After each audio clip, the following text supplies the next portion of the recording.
Assalamualaikum warahmatullahi wabarakatuh. A'udzu billahi minasy syaithanir rajim. Bismillahirrahmanirrahim.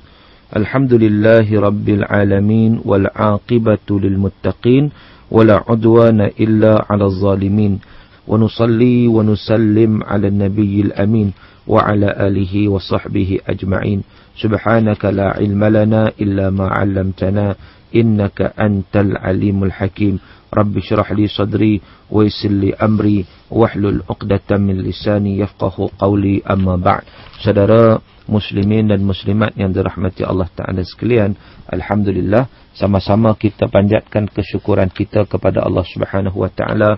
Kita masih lagi dapat bersama-sama untuk kita meneruskan perbincangan kita dalam surah Yusuf ayat yang ke-9, yang mana Allah Ta'ala menyatakan bagaimana konspirasi ataupun perancangan yang dilakukan oleh saudara-saudara Yusuf.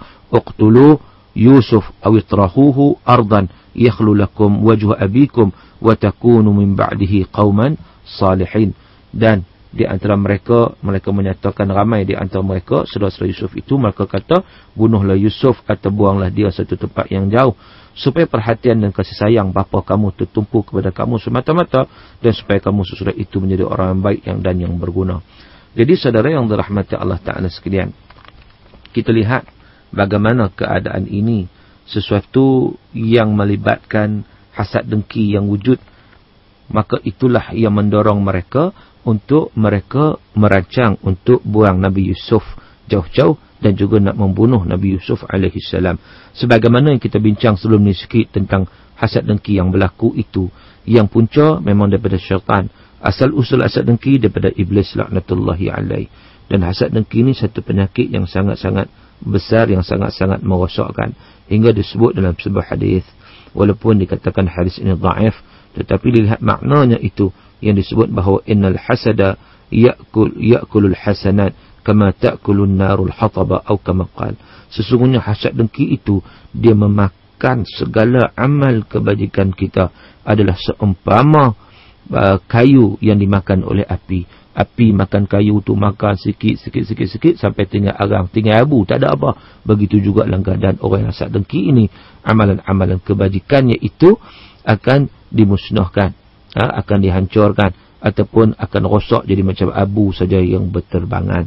Maka dengan sebab itu, kalau kita lihat dalam kitab Penawar Bagi Hati, cantik, menarik, bagaimana diulas kepada kita tentang kewajipan untuk kita menghindarkan diri kita daripada hasad dengki. Sebagaimana apa yang berlaku dalam ayat 9 ni, kita tengok perencanaan yang dibuat oleh saudara Yusuf itu tidak lain dan tak bukan, itulah hasad dengki yang berlaku. Dan berkata Abu Lais As-Samarqandi, pandangan beliau Abu Lais As-Samarqandi, dia kata orang yang berhasad itu dia mendapat 5 akibat ataupun 5 kesusahan sebelum hasadnya itu sampai kepada orang yang dihasad.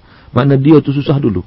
Orang yang berhasad tu, dia punya kesusahan itu akan dia peroleh terlebih dahulu sebelum kesusahan itu akan sampai kepada orang yang dihasadnya. Yang pertama dia kata ialah dia berada dalam keadaan yang kecewa, yang duka cita sentiasa, tak berhenti. Sebab apa? Bila dia tengok orang senang, dia tak ada tengok orang senang. Lagi mana orang tu senang, dia susah hati. Jadi makna kesusahan itu akan datang kepada dia dulu. Itu yang pertama. Yang kedua, kata Abu Lais As-Samarqandi, dia kata itu merupakan satu maksiat yang akan dihukum ke atasnya dan tidak akan diberi pahala, dapat hukuman ada. Sebab hasad dengki itu merupakan satu maksiat. Dan yang ketiganya, itu satu perbuatan yang tercela. Perbuatan yang tercela dan bukan perbuatan yang dipuji. Kalau orang tahu, orang pun tak suka. Dan yang keempatnya ialah bagaimana sakhtur Rabb alaihi, kemurkaan Allah Subhanahu wa Ta'ala akan menimpa kepadanya kerana perasaan ataupun hasad dengki yang dilakukannya itu. Dan yang kelimanya, ditutup pintu-pintu taufik, pintu-pintu taufik. Jadi di situ kata Abu Lais As-Samarqandi, itu 5 perkara yang akan kena kepada orang yang hasad. Sebelum hasad itu sampai kepada orang, dia dulu akan jadi masalah. Maka dengan sebab itu, kata Umar bin Al-Khattab radhiyallahu anhu, dia kata cukuplah bagi orang berhasad itu, yakfika minal hasid, cukuplah bagi yang berhasad itu, sesungguhnya dia akan menyebabkan mendukacitakan waktu kegembiraan kamu. Maka dengan sebab itu, hendaklah kita memohon perlindungan daripada Allah Subhanahu wa Ta'ala. Dan dikatakan kepada Al-Hasan bahawa adakah orang mukmin itu dihasad? Adakah ada orang hasad pada orang mukmin? Maka dia berkata, apakah kamu lupa tentang anak-anak Yaqub alaihissalam? Kamu lupa ke? Bukankah mereka itu di kalangan orang yang beriman kepada Allah Subhanahu wa taala? Ya, mereka itu di kalangan orang beriman. Tetapi saudara-saudara Yusuf itu juga mereka itu ditimpa oleh satu penyakit hasad dengki, sebagaimana yang kita bincang sebelum ini. Saudara yang dirahmati Allah Taala sekalian, berkata Dr. Al-Ustaz Dr. Abdul Rahman Haban Nakah, dia menyatakan, dia kata betapa nikmat-nikmat itu, setiap orang yang mempunyai nikmat ada penghasad-penghasad-nya.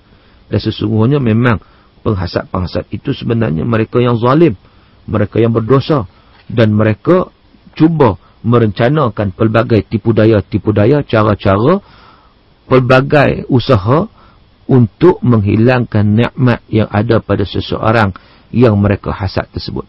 Maka dengan sebab itulah mereka boleh buat apa saja. Mereka buat pembohongan, asalkan hasad mereka itu terlaksana.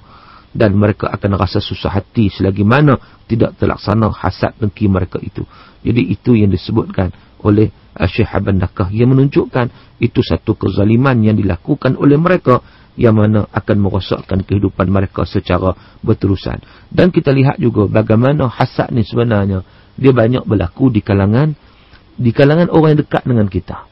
Banyak hasad berlaku yang seumpama itu. Kerana apa? Kerana orang yang dekat ni, contohnya adik-beradik waris ni, kadang-kadang berlaku hasad di antara mereka sebab mereka mempunyai matlamat yang sama.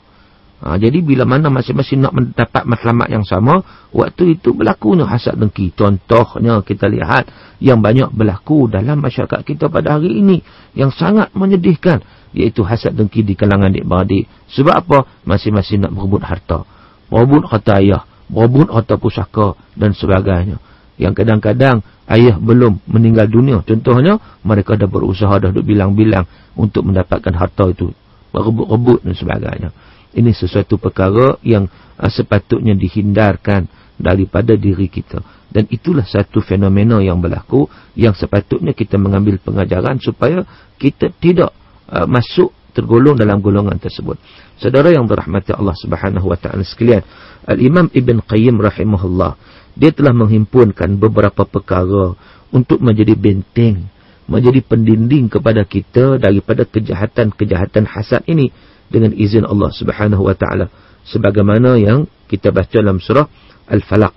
Dan dia telah, ketika mana beliau membincangkan surah Al-Falaq itu, yang sekaligus memang secara langsung memohon perlindungan Allah Taala daripada kejahatan orang yang berhasad. Apabila mereka berhasad, maka dia memberikan beberapa perkara ataupun beberapa tip-tip, kaedah-kaedah kepada kita untuk kita jadikan benteng dalam kehidupan kita dalam menghadapi mereka yang hasad dengki seumpamanya ini, supaya kejahatan hasad itu tak sampai kepada kita. Yang pertama, yang kata Imam Ibn Qayyim rahimahullah, dia kata yang pertama, al-isti'adatu billahi ta'ala min syarril hasid. Yang pertama, tak lain dan tak bukan, hendaklah kita beristi'azah, kita memohon perlindungan Allah Subhanahu wa taala daripada kejahatan golongan yang berhasad. Maknanya di situ kita menjadikan Allah Taala itu sebagai benteng kita. Apa-apa perkara kita rujuk kepada Allah Taala, sebab hanya Allah Taala sebenarnya yang mampu untuk mempertahankan kita daripada sebarang kejahatan, sebarang perkara-perkara maksiat lantaran daripada perkara hasad tersebut. Itu yang pertama. Yang keduanya, kata Imam Ibn Qayyim, adalah taqwa Allah Azza wa Jalla, iaitu bertakwa kepada Allah Subhanahu wa taala, memelihara segala perintah Allah Taala, dan juga memelihara ataupun meninggalkan segala larangan Allah.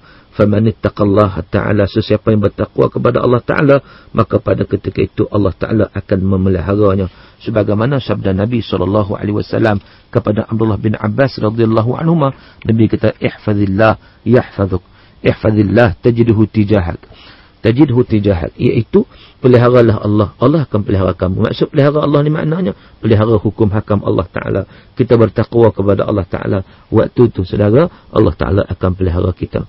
Nombor 3, kata Ibn Qayyim, adalah kita bersabar. As-sabru ala aduwi, bersabar kepada musuh-musuhnya. Dia pilih, jangan memerangi mereka. dalam keadaan kita bersabar di atas apa yang ujian-ujian yang datang kepada kita. Jadi janganlah bila mana orang tu hasad, kadang-kadang hasad ni dia boleh macam-macam. Ada hasad dengki ni sampai berbomo-bomo dan sebagainya, sampai syirik kepada Allah Ta'ala, jumpa bomo siam yang mana yang tak beriman kepada Allah Ta'ala, yang agama entah apa-apa, maka ketika itu minta pula. Jadi di situ dia boleh menjerumuskan seorang kepada syirik. Jadi apatah lagi saudara, kadang-kadang kita yang menghadapi perkara ni kena sabar, tak boleh balas syirik dengan syirik, tak boleh. Ini satu perkara yang akan merosakkan jiwa kita. Dan seterusnya kata Imam Ibn Qayyim, tawakal kepada Allah Subhanahu wa taala. Sebab apa? Wa may yatawakkal 'ala Allahi fa huwa hasbuh. Sesiapa yang bertawakal kepada Allah cukup baginya. Dan di situlah kita lihat bagaimana sesuatu perkara yang perlu kita ambil berat dalam kehidupan kita ini, dalam melawan golongan-golongan yang hasad dengki dan sebagainya. Saudara yang dirahmati Allah Subhanahu wa taala sekalian, kemudian antaranya lagi adalah ikhlas kepada Allah Subhanahu wa taala. Jadikanlah kasih sayang, keredaan Allah Subhanahu wa taala itu satu perkara yang ada dalam diri kita. Jadi maknanya kita buat sesuatu itu ikhlas sungguh-sungguh. Dan yang seterusnya, tajdidu taubah, kita memperbaharui taubat kepada Allah Ta'ala. Sebab kadang-kadang dosa-dosa yang kita lakukan, dia merupakan satu sebab, satu punca yang mana musuh-musuh menguasai diri kita, yang kadang-kadang tidak ada sesiapa yang mengetahui. Jadi maknanya situ kita memperbanyakkan taubat, kita beristighfar kepada Allah Subhanahu wa taala. Dan seterusnya juga kata Imam Ibn Qayyim, dia kata as-sadaqatu wal ihsan fa innahuma yadfa'anil bala', iaitu kita bersedekah dan melakukan kebajikan-kebaikan. Sesungguhnya sedekah dan sebagainya ini dia menolak bala-bala yang datang. Jadi sedekah itu sebenarnya boleh menolak bala dan musibah. Maka dengan sebab itulah banyakkan bersedekah. Saudara yang dirahmati Allah Subhanahu wa taala sekalian, dan perkara yang paling penting sebenarnya, paling penting adalah untuk kita memperbarui tauhid kepada Allah Subhanahu wa taala. Yang mana sebab musabab semuanya datang daripada Allah Azza wa Jalla. Bila mana sesuatu yang berlaku itu kepada kita, kita hendaklah bersabar. Kalau kita tengok Nabi SAW sendiri, Nabi pun didengki. Dan sampai Nabi SAW kita lihat sampai ada disihir. Nabi SAW disihir. Itu Nabi. Dalam keadaan itu, Nabi meletakkan pengharapan hanya kepada Allah Subhanahu wa taala, dan datang Jibril alaihissalam yang mengubati Rasulullah sallallahu alaihi wasallam. Dan pada ketika itulah Nabi sallallahu alaihi wasallam membaca surah Al-Falaq dan juga surah An-Nas. Rupa-rupanya sihir yang dilakukan kepada Nabi sallallahu alaihi wasallam itu diambil daripada rambut, sebelah helai rambut yang disimpulkan, yang diikat. Maka pada ketika itu, bila mana Nabi sallallahu alaihi wasallam membaca surah Al-Falaq yang mengandungi 5 ayat dan surah An-Nas yang mengandungi 6 ayat, pada ketika itu setiap satu ayat yang dibaca, maka terungkailah satu simpulan. Habis semua sebelah ayat yang dibaca, maka sebelah simpulan itu terungkai. Maka Nabi SAW pun menghadapi ujian yang sangat-sangat berat, iaitu dalam keadaan didengki dan sebagainya, sampai disihir, tetapi Nabi tetap bersabar. Saudara yang dirahmati Allah, itu antara kata-kata kita ambil petik tadi, di antara pandangan-pandangan yang disebut oleh Ibn Qayyim. Ia menyatakan bagaimana kita cara untuk menghadapi perkara yang melibatkan hasad dan seumpamanya ini. Jadi saudara yang dirahmati Allah Ta'ala sekalian, jadi di situ kita balik kepada cerita tentang bagaimana saudara-saudara Yusuf ini, yang mereka itu memang berdengki, ataupun ada perasaan dengki tersebut, perasaan hasad tersebut, yang ditambahkan lagi oleh syaitan. Itulah yang menyebabkan mereka melakukan perencanaan untuk membunuh Nabi Yusuf alaihissalam.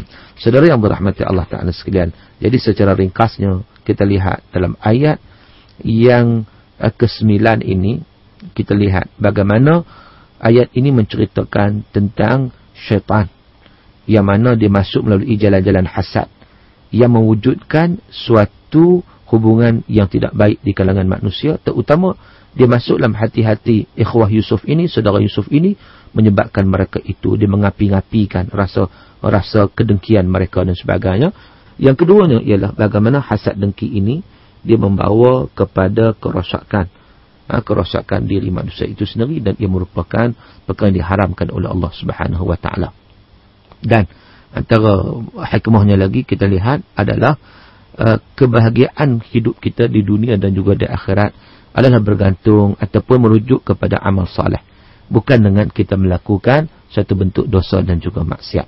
Dan seterusnya, taubat ini sentiasa terbuka, iaitu dalam keadaan hendaklah kita bertaubat kepada Allah Ta'ala. Tetapi kadang-kadang syaitan ambil peranan, dia suruh buat maksiat dulu, dia kata tak apalah, nanti taubat. Sedangkan adakah kita yakin kita ada nanti itu?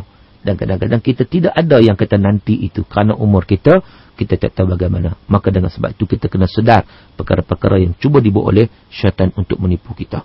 Dan seterusnya, saudara, kecintaan yang ikhlas sungguh-sungguh kepada Allah Subhanahu Wa Taala, satu perkara yang perlu ada dalam diri kita sepanjang zaman, sepanjang keadaan, dan juga kita memperbanyakkan taubat kepada Allah Subhanahu Wa Taala untuk mendapat rahmat daripada Allah Azza wa Jalla. Biarlah kita memperbanyakkan hidup kita dengan amal saleh, bukan perkara-perkara yang akan merosakkan kita. Wallahu alam. Aqulu qawli hadza wa astaghfirullahal azim li wa lakum, wa billahi taufiq wal hidayah. Wassalamu alaikum warahmatullahi wabarakatuh.